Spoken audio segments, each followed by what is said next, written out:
प्यारे विद्यार्थियों, circle point YouTube channel पर एक बार फिर से आप सभी विद्यार्थियों का मैं एम चक्रवर्ती स्वागत करता हूं।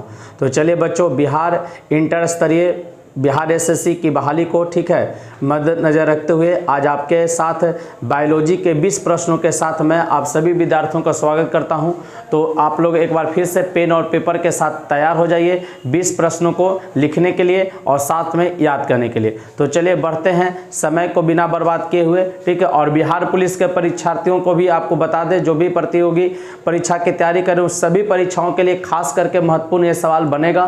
तो चलिए, पहला सवाल बायोलॉजी का आज का है कि जीव विकास को सर्वप्रथम किसने परिभाषित किया था।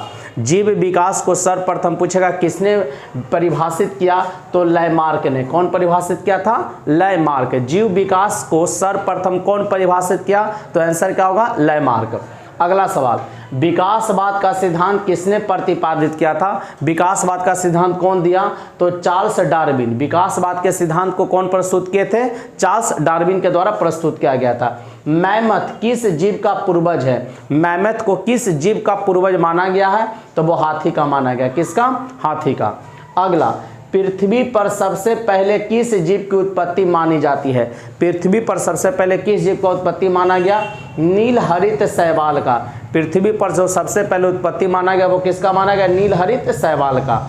शीत ऋतु में पशुओं के प्रसूति काल को क्या कहते हैं? शीत ऋतु में जो पशुओं का जो प्रसूति काल होता है वो क्या कहलाता? हाइबरनेशन। हाइबरनेशन कहलाएगा। शीत ऋतु में जो पशुओं का प्रसूति काल होगा उसको क्या कहेंगे? हाइबरनेशन कहेंगे। अगला सवाल 6 नंबर, किस जीव में स्नायु तंत्र तो होता है परंतु मस्तिष्क नहीं होता।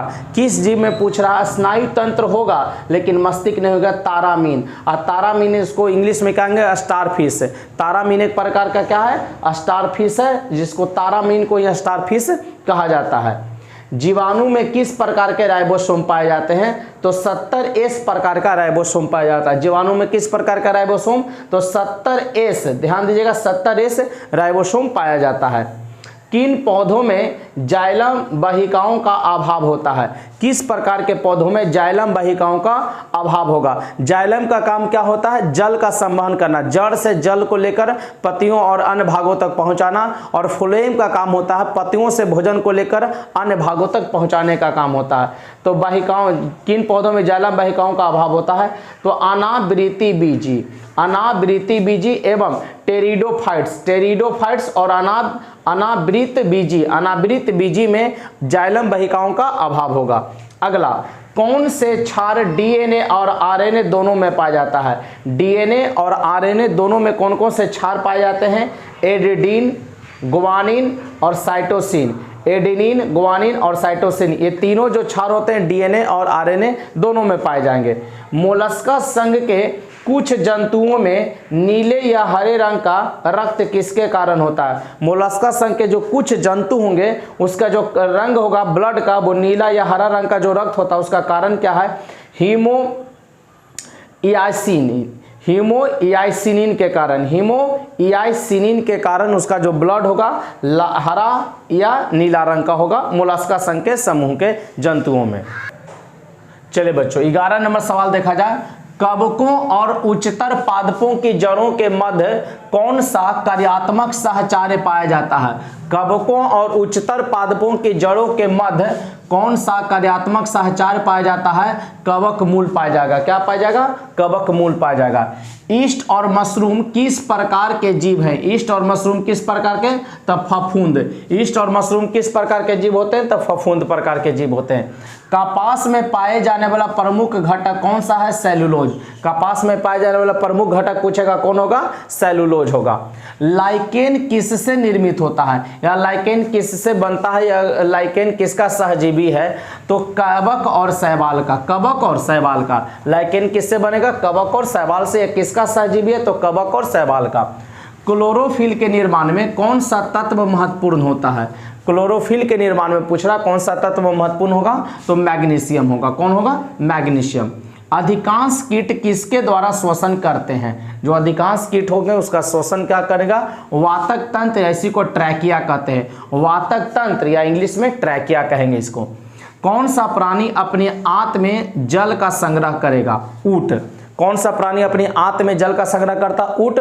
और रेगिस्तान का जहाज भी किसे कहा जाएगा?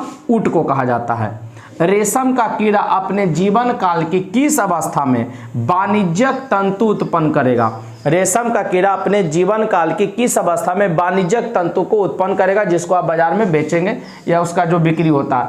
प्यूपा अवस्था। कौन अवस्था?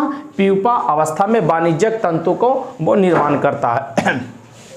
शुष्क जलवायु में अनुकूलित पेड़ पौधों को क्या कहते हैं? शुष्क जलवायु में अनुकूलित पेड़ पौधों को क्या कहेंगे? मरुदभिद कहिएगा, या इसी को इंग्लिश में जीरोफाइट कहते हैं। शुष्क जलवायु में अनुकूलित पेड़ पौधों को क्या कहेंगे? मरुदभिद या जीरोफाइट कहा जाता है। अगला सवाल, कॉकरोच और सिल्वर फिश में किस प्रकार का परिसंचरण तंत्र पाया जाता है? कॉकरोच और सिल्वर फिश में किस प्रकार का परिसंचरण तंत्र पाया जाएगा? तो खुला परिसंचरण तंत्र पाया जाता है। कौन सा? खुला परिसंचरण तंत्र। तो बच्चों, जीव विज्ञान से, बायोलॉजी से 20 महत्वपूर्ण प्रश्नों को हम लोग समाप्त करते हैं। जो भी परीक्षार्थी बिहार एसएससी इंटर स्तरीय परीक्षा की तैयारी में लगे हुए हैं, वो लोग तैयार रहें इस 20 प्रश्नों को याद करके। और हम लोग का मुलाकात फिर कल अगले नेक्स्ट क्लास में होगा। तो आज के लिए बस इतना ही, मिलते हैं कल। तब तक जय हिंद, जय भारत, बेस्ट ऑफ लक।